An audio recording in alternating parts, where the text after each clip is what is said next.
Hi guys, I'm Laura Vitale, and in this episode of Laura in the Kitchen, we're making Irish potato pancakes.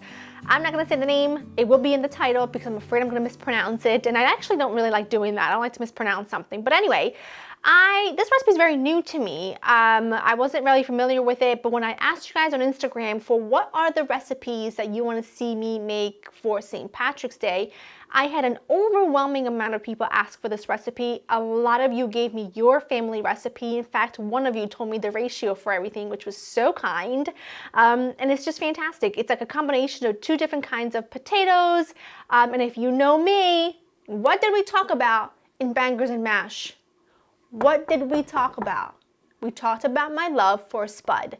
So if you're gonna give me a recipe that has two different kinds of potatoes in there, well, sign me up, put a ring on it because I am taking it home, okay? It is so simple. All you're gonna need are some leftover cold, doesn't have to be cold, but some leftover mashed potatoes, really nice and creamy. Then you need flour, baking soda, and salt. You need buttermilk. You need some potatoes that have been shredded, soaked in water to release any of the extra starch. You'll need some black pepper, some oil or butter, or both to cook them in. I prefer to just use olive oil, and I like to fold in some scallions. One of you told me that your mom likes to clean out the fridge, and whatever cheeses are left over, she shreds them and puts them in there, which I think is fabulous. So all I'm gonna do right now is thinly slice a couple of scallions, and I'm gonna go ahead and add them right in. And then what I'm gonna do is I am going to squeeze all of those potatoes, the shredded potatoes, because I want to make sure that there's no excess water going into this. And then I'll get the oil going, the whole thing. Squeeze all that water out. You can also do this through a cheesecloth, but you want the potatoes to be like that, really flaky and really light. And look at all that starch. Is that insane? Look at that. Okay, I'm gonna go wash my hands, and then we make, essentially, it's like a batter. I like lots of black pepper. I'm gonna add a little bit more salt because I add salt to the flour, but I really need to add more salt. And then you're gonna add the flour, baking soda.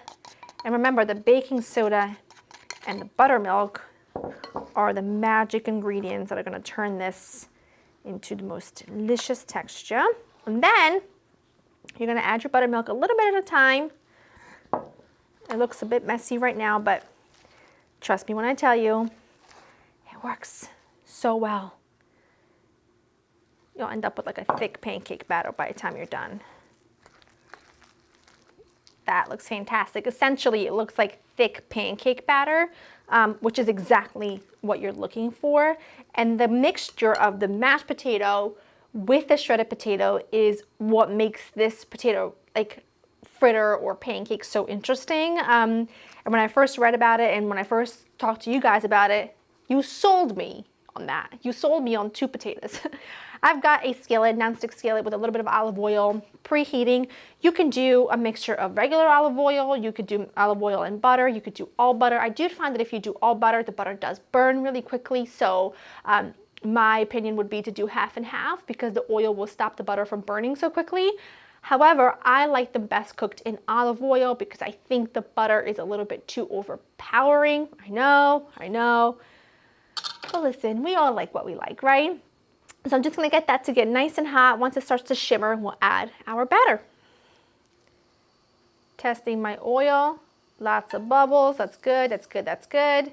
You don't want the oil too hot. You don't want the temperature to be too high because you have to cook the inside of your pancake. So probably like medium heat is perfect. They will take about 5 minutes per side because they do have to cook all the way through until they're a gorgeous golden brown color. I'll show you what they look like when they are done. All right, after 5 minutes, you just flip them over. They smell so good. They develop these really gorgeous, crispy edges. I switched to a bigger pan, by the way, because your girl was just not prepared. I have some already ready, obviously. I'm gonna go ahead and taste one. Everyone pretty much told me to serve these with sour cream. So I will be serving them with sour cream.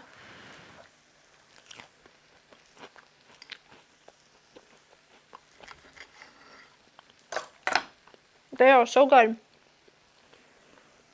They taste like a mixture between like croquettes, like mashed, like potato dumplings, like fritters, and then hash browns with the texture. They're phenomenal. I hope you hear the crunch. Mmm. Mmm. That is so delicious. I am obsessed. If you love potatoes the way that I do, these are for you. And I rhymed. You know what? I'm done. Mic drop. Go to laurainthekitchen.com for the written recipe.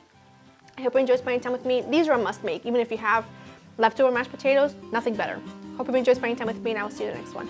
Bye.